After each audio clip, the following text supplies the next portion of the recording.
J'ai toujours pensé que j'avais la meilleure recette de sangria, puis je suis certaine qu'il y en a beaucoup d'entre vous qui pensaient ça aussi d'ailleurs. Mais il va peut-être falloir se raviser parce que l'entreprise Chez Fig offre des kits pour aromatiser la sangria, mais aussi toutes sortes de spiritueux comme le gin, la vodka, le rhum. Et je suis avec celle derrière ces beaux produits, Sarah-Geneviève Perron.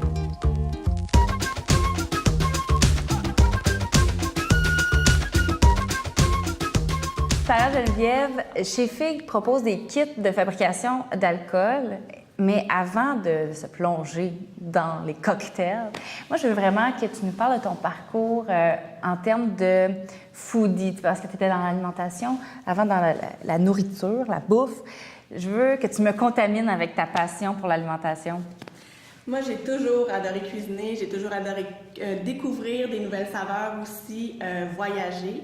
Et ça a toujours fait partie de ma vie. C'est devenu un intérêt qui était grandissant. Puis là, je me suis dit, par un concours de circonstances, OK, je vais partir mon entreprise, qu'est-ce que je vais faire? Je vais aller vers la bouffe parce que c'est quelque chose que j'aime. Le fait de goûter des nouvelles saveurs, mais aussi de partager ces découvertes-là avec les gens. Le côté festif aussi, c'est quelque chose que j'aime beaucoup. Donc, moi, si on veut me faire plaisir, on m'invite au resto, dans un nouveau type de restaurant. Bon.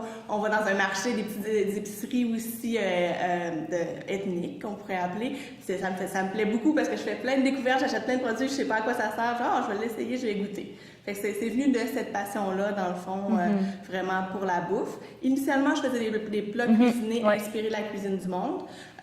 Et ce que je me suis rendu compte, c'est qu'au moment où j'ai parti mon projet, il y en a beaucoup d'autres qui sont partis aussi. En même temps? Oui, le temps de faire la formation en lancement d'entreprise, tout ça, je me suis rendu compte qu'il y en a plein qui sont sortis. Moi, l'idée, c'était de proposer autre chose à l'alternative pâté chinois, macaroni à la viande qu'on avait souvent dans ce type de service-là. Par contre, je me suis rendu compte que c'était pas tout le monde qui était aussi aventurier. Il y en a qui aiment ça beaucoup, manger le pâté chinois, puis le macaroni à la viande. Tu trouvais ça difficile de proposer des saveurs plus exotiques? Oui, c'est ça. Pas difficile, mais dans le sens où la réception n'était pas toujours aussi bonne que ce que j'espérais. OK. Donc, à ce niveau-là, je trouvais que c'était plus difficile. Puis, le fait aussi que ça prend vraiment beaucoup de volume. Et à un certain moment, le volume va avec les installations. Donc, il y a tout un défi à ce niveau-là. Et je me suis dit, est-ce que c'est vers ça que je vais aller? Je dis, oh, non, c'est pas vraiment ça. Je veux continuer dans la bouffe. Je veux continuer à faire découvrir des nouvelles saveurs, mais pas nécessairement en livrant la bouffe chez les gens. Et le défi aussi, c'était de vendre de la nourriture sur Internet. Ça, c'est vraiment quelque chose, les gens peuvent pas sentir, peuvent pas voir, peuvent pas goûter non plus. Donc, il y a cet élément-là qui était une barrière, surtout au début, en 2013. Là, ça devient plus dans l'air du temps. Ouais, les gens connaissent plus ça, c'est plus accessible. Mais à l'époque, tu t'es dit, c'est trop compliqué, je veux aller vers quelque chose d'autre. Et de là a été le changement de cap vers les produits que tu fais aujourd'hui. En fait, il y en a eu 2 changements de cap. Seigneur. Oui, en 4 ans, 2 fois. Alors, on peut dire que... Fait qu'après ça, donc, qu'est-ce qui s'est passé? J'avais dans mes produits, il y avait une ligne de tartinade salée, toujours inspirée de la cuisine du monde. Moi, ça a toujours été la ligne qui m'a suivie pendant ces 4 années-là. Et j'ai décidé d'aller vers ça, un produit en pot, dans le fond, où je pouvais faire goûter dans les événements, où c'était moins compliqué à faire. Mais là, le défi, c'est que souvent, l'attente des consommateurs ne cadre pas nécessairement avec l'argent qu'ils veulent investir. Donc, on veut avoir des produits artisanaux, on veut avoir qu'il y ait une absence de produits de conservation, mais on aimerait que ça dure 3 mois. C'est ça. Et on veut surtout le payer au prix qu'on l'achète à l'épicerie. C'est ça. Donc, ma tartinade, plein de sucre, plein de conservateurs ajoutés, puis fait aux États-Unis avec des fraises que tu sais pas trop de où est-ce qu'ils viennent. C'est des restants de peau. Elle me coûte 3$, mais je voudrais toute la qualité. C'est ça. Je vais pas payer 20$. Non, voilà. Un autre défi. Un autre défi. Puis là, je me suis dit, bon, encore une fois, ça, c'est compliqué de trouver les points de vente. Il y avait la péremption aussi, tout ça. La marge, c'est des petits montants. Donc, encore une fois, c'est la même question, la question du volume. Fait que là, je me suis dit, OK, non, ça non plus, ça peut pas fonctionner. Il m'est arrivé aussi une aventure dans un événement où j'ai perdu toute ma production juste avant Noël. Là, j'ai dit, OK, non, ça peut pas fonctionner. Mais j'aime encore ça, l'entrepreneuriat, parce que moi, j'avais vraiment eu la piqûre. Ben oui. J'ai découvert, tu sais, je me sens bien dans cet environnement-là. C'est quelque chose qui me plaît beaucoup. Fait que je me dis, bon, je vais essayer de faire un autre test. Et dans un événement, parce que je fais beaucoup d'événements pour des marchés, des artisanaux, tout ça, j'ai fait un kit pour fabriquer du gin. J'avais déjà fait le produit à une de mes amies qui avait vraiment aimé. Et là, ça a vraiment bien marché. Je me suis dit, bon, Je vais garder ce filon-là, le concept encore de Cuisine du Monde, des mélanges d'épices où on fait découvrir des saveurs, mais par l'entremise de l'alcool à ce niveau-là. Donc, c'est le concept de macération où on met des différentes épices qui représentent les cuisines de ces pays-là et ces saveurs-là se transfèrent à l'alcool. Ensuite, on l'utilise pour faire des cocktails. Donc, c'est le cheminement qu'il y a eu, mais j'ai toujours gardé le but de faire découvrir des choses, le côté festif, le côté partage, puis le côté hommage en fait à la cuisine du monde. Puis on voit vraiment qu'il y a eu... Tu étais entêtée, là. T'aimais la cuisine, t'aimais ce monde-là, puis tu t'es dit, je vais trouver une façon de rentrer là-dedans. T'as pas abandonné, là. Non, j'ai pas abandonné. Je suis persévérante. Ouais. Peut-être qu'on pourrait dire qu'à un certain moment, ça devient en effet de l'entêtement. Mais je me plaisais beaucoup dans le domaine de l'entrepreneuriat. Alors, je me suis dit, ben, je vais essayer. Puis là, t'essayes de fil en aiguille, il arrive quelque chose, on essaie d'autres choses, tout ça. Puis je me suis dit, ben là, je veux trouver un projet qui va me plaire, qui est plus facile à gérer aussi, parce que là, je travaille avec des épices, donc il n'y a pas le côté du frais, de la gestion, des inventaires, du stock frais, tout ça. Mais où je peux continuer de faire vivre une expérience aux gens, parce que ça, c'est vraiment bien important. Qui dit saveur du monde dit voyage. T'es une voyageuse, Oui, j'imagine. J'aime beaucoup. Oui. Sur ta map monde, dans ton appartement, dans ta maison, là, tu dirais que combien de pourcentage est couvert par tes voyages? Ah, il y en a beaucoup. Oui. Oui, c'est certain. Mais je voyage tout le temps à sac à dos, donc il y a une limite de choses que je peux rapporter. Je rapporte toujours beaucoup de trucs qui sont en lien avec la bouffe. Beaucoup de trucs en lien aussi avec les instruments qu'on va utiliser, les plats. Okay. Par exemple, je suis allée au Mexique, j'ai apporté une presse à tortillas, des éléments comme ça qui me rappellent la cuisine de ces pays-là. Mais c'est certain que j'aimerais ça voyager encore plus, mais j'adore aller à la rencontre des autres cultures, de découvrir des choses qui sont différentes. Puis ça met aussi beaucoup en perspective notre vie qu'on veut. Qu'on a ici notre petit confort puis tout ça. Et d'aller, par exemple, une fois, j'avais fait des tortillas avec une dame maya qui parlait ni français ni anglais, qui nous a expliqué en espagnol avec notre compréhension comment on le fait vraiment de façon traditionnelle. Ça, c'est des souvenirs que je rapporte, que je suis vraiment super choyée. C'est riche. Et oui, vraiment. Et les marchés, tout ça, ça fait tout le temps partie de mes voyages. Mais c'est certain que je vais revoyager encore beaucoup. Et je rapporterai des souvenirs. Comme là, je reviens de Grèce, j'ai rapporté des idées pour différents kits. Là, je me dis, je préfère ci, je préfère ça. Donc, ça l'alimente aussi beaucoup le côté entrepreneurial. Tu vas aller nous expliquer comment est-ce que tu rapportes un peu du monde dans tes produits, comment les gens peuvent voyager, mais en restant ici. On va aller voir ça. Voilà.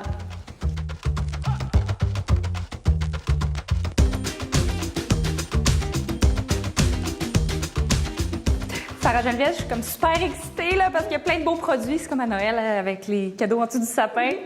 Comment fonctionne tout d'abord le core business de ton entreprise, les kits de macération? Oui, en fait, c'est ça. C'est tout sur le principe de macération. Donc, c'est dans chacun des kits, on retrouve une bouteille avec un mélange d'épices qui est à l'intérieur et on rajoute l'alcool. On laisse macérer pendant un certain temps. Moi, je dis aux clients tout le temps, après 24 heures, goûtez-y. Goûtez-y pour voir la progression du goût. En général, ça prend de 3 à 10 jours selon les saveurs pour vraiment bien développer les goûts. Donc, on rajoute notre alcool. Par exemple, ici, on fabrique du gin. On fabrique du gin avec un alcool neutre. Donc, ça l'étonne beaucoup les gens. On fabrique du gin avec de la vodka. Oui, c'est possible. En fait, ça prend soit de l'alcool à 40%, ou soit de la vodka, qui est un alcool qui n'a pas vraiment de saveur. Ce qui donne le goût du gin, c'est la baie de Genièvre. Attends là. La vodka devient du gin? Bien, en fait, le gin, c'est pas un alcool où on a besoin d'un alambic, nécessairement. Maintenant, oui, il y a différentes modes, tout ça, où on va distiller son propre alcool, mais à la base, c'est un alcool neutre dans lequel on fait macérer les épices, et c'est la baie de Genièvre, qui est une baie de conifère, qui va donner la saveur du gin. Okay. Ensuite, le mélange d'épices varie d'un producteur à l'autre. Donc, sur ce principe-là, on va aussi aromatiser la vodka.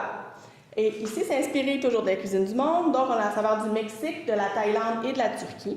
Ce sont des mélanges d'épices qui représentent la cuisine de ces pays-là. Par exemple, la Thaïlande, qui est un mélange qui est bien populaire, c'est avec de la noix de coco, des feuilles de lime, du piment oiseau et de la citronnelle.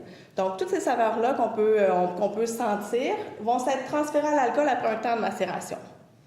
Okay. Certains produits deviendront un peu jaunes aussi parce qu'on a des huiles essentielles, des agrumes qui se seront transférés à l'alcool. Donc, après un temps, on a vraiment un alcool qui est aromatisé. Avec le Mexique, par exemple, on a un piment chipotle fumé. Donc, le côté fumé, c'est transféré à la vodka. On l'utilise pour faire des cocktails. La même chose pour le rhum arrangé. C'est un petit peu différent, en fait, c'est le concept de macération. Mais pour faire du rhum, comme dans les Caraïbes, on va ajouter des fruits frais. Ananas, banane et orange. Donc, tu proposes aux gens d'aller en chercher au marché? Oui. OK. On coupe les petits fruits, parce qu'à l'intérieur des kits, il y a toujours le petit carton explicatif. On n'est pas obligé d'ajouter les fruits. Dans le mélange, on a de la vanille, on a de l'anis étoilé, on a du clou de girofle, du gingembre. Si on rajoute les fruits, on a un petit peu moins de place, d'où le fait que dans ce kit-là, on a 2 bouteilles. OK! Et la macération est un peu plus longue pour celui-là, entre 1 à 3 mois. Oh, OK. Donc, faut pas vouloir en boire le soir même avec sa gang de chums. Non, c'est ça. Mais on pourrait, mais le goût sera pas développé. C'est pas que c'est pas bon avant, c'est juste que les saveurs sont pas pleinement développées. Oui, c'est ça. Exact. Et là, on part d'un rhum blanc qui va devenir ambré à cause des huiles essentielles, des épices, la vanille, tout ça. Donc oui, il faut patienter, mais ça vaut la peine. C'est impressionnant. Donc, chaque kit, c'est ça, vient avec la petite bouteille, vient avec l'entonnoir, avec le passoire, oui, exact, pour filtrer. Donc, oui, c'est un cadeau super génial à offrir, mais toi, tu veux pas que ça reste seulement qu'un cadeau. Ben non, moi, j'aimerais ça que les gens se l'offrent à eux aussi. Ouais. Parce que souvent, je fais beaucoup d'événements, les gens disent « Quel beau cadeau, j'ai jamais vu ça ». Et en effet, ça, c'est un élément qui me plaît beaucoup parce que ça ressemble pas à autre chose. Et les gens qui sont très épicuriens, c'est un cadeau qu'ils vont aimer parce que c'est aussi facile à faire. Donc, on se lance pas comme dans le vin ou dans la bière, on a besoin de beaucoup d'équipement, beaucoup de temps, puis le résultat est souvent so-so, là, quand on parle surtout du vin. Là. Mais ça va très rapidement et on peut pas le manquer. Ça, c'est l'autre affaire que je dis toujours aux gens dans les événements. C'est impossible à le manquer. Si jamais on l'oublie dans l'armoire, parce que c'est préférable de le faire macérer dans une armoire, si jamais on l'oublie, on trouve que ça goûte trop fort, on rajoute de l'alcool tout simplement. Et puis, voilà. Aussi, d'autres produits, donc pour la sangria, puis d'autres produits. En fait, explique-nous ce qu'il y a sur la table. C'est toujours sur le concept de macération. J'ai des produits qui sont saisonniers. Donc ici, on a les mélanges de sangria, inspirés toujours de la cuisine du monde. On a la sangria perse avec les petites limes perses, les pétales de rose, la menthe, la cardamome. Sangria plus québécoise, une sangria blanche avec des canneberges, de la cannelle et de l'orange. Sangria rojo, qui est le classique rouge espagnol avec les agrumes. Et on a la sangria chai, c'est inspiré du thé chai. Donc, c'est les épices pour le thé chai. Ça, ici, c'est mes produits d'été. L'hiver, je fais un mélange de vin chaud avec un mélange d'épices, des agrumes également et un chocolat chaud mexicain. Donc, on a le piment chipotle qui revient là-dedans, la cannelle et la muscade. Donc, encore une fois, on goûte à des saveurs qu'on connaît. Oui, le chocolat chaud, mais avec une petite touche qui est différente. Donc, c'est un chocolat chaud pour adultes parce que c'est un petit peu piquant. Et au final, on a le breuvage de fleur d'hibiscus qui est beaucoup bu au Mexique, en Afrique, dans plein de pays, en fait. On peut faire une infusion qu'on boit chaude ou froide. Comme un thé, dans le fond? Oui, on pourrait le boire en thé. On peut le mélanger à la limonade. On peut le mélanger au gin aussi. Moi, je trouve ça très bon. Mais c'est aussi un bon breuvage à faire quand on veut faire un shower. Puis les gens boivent, il y a certaines qui boivent du vin, puis d'autres qui ne peuvent pas en boire parce que ça a vraiment la même couleur que le vin, le côté puis c'est pas alcoolisé. Voilà. Pour mes amis de CrossFit. Mais ça, là, ça fait des photos sur Instagram, là. Ouais. Hein? Ça doit être assez génial. On peut se péter les bretelles. Oui. C'est sûr que le côté esthétique, c'est important aussi au niveau du packaging, puis au niveau du visuel, ça nous donne une idée parce qu'on n'a pas la possibilité de goûter. Donc, on commence par profiter du produit avec nos yeux. Est-ce que tu as fait affaire avec une mixologue ou t'as tout sorti de ta tête? Non, pas tout de ma tête. Pas tout. Ah, OK. En fait, je travaille avec quelqu'un qui a été barmaid pendant très longtemps, qui s'appelle Mélodie, qui m'a aidée pour faire les cocktails. Donc, on a fait ça ensemble, on a goûté. On part aussi avec des idées de saveurs ou avec des classiques qu'on réinvente un peu. Par exemple, on fait un mélange de margarita. Au lieu de mettre la tequila, on va mettre la vodka du Mexique, donc le côté fumé. Et voilà. Donc, à l'intérieur, il y a des petites recettes. Il y en a d'autres sur le site web aussi. Mais on peut aussi cuisiner avec ces alcools-là. Par exemple, j'ai une recette sur le site web où on peut faire des moules à la taille avec une touche de vodka. Donc, ça donne le côté citronné. Le gravlax avec le gin et les épices à gin. C'est super intéressant. Puis ce qui est le fun aussi, c'est qu'une fois qu'on a le kit, on peut racheter juste le sachet d'épices sur le site web. Donc l'idée, c'est pas de racheter. C'est pour ça aussi qu'on peut se l'offrir à nous-mêmes. Parce qu'on a notre kit, on rachète juste le sachet de ce qu'on a aimé. OK, pas obligé de racheter les... Non, ça peut être réutilisé en cuisine. On a un petit filtre à l'intérieur, mais on peut le réutiliser couramment en cuisine. Et tester les autres saveurs de cette façon-là. On peut cuisiner. On a fait un gâteau de... citron avec le rhum, c'était excellent aussi. Wow, wow, wow. Et là, tes points de vente, t'es où en ce moment? Principalement sur mon site web. OK, donc tu vends sur le site. Oui, je vends sur mon site. Je livre partout au Québec et aux États-Unis. Sinon, c'est aussi possible, j'ai une liste de points de vente. Donc, Montréal, Rive-Nord, Rive-Sud, Canton de l'Est pour l'instant.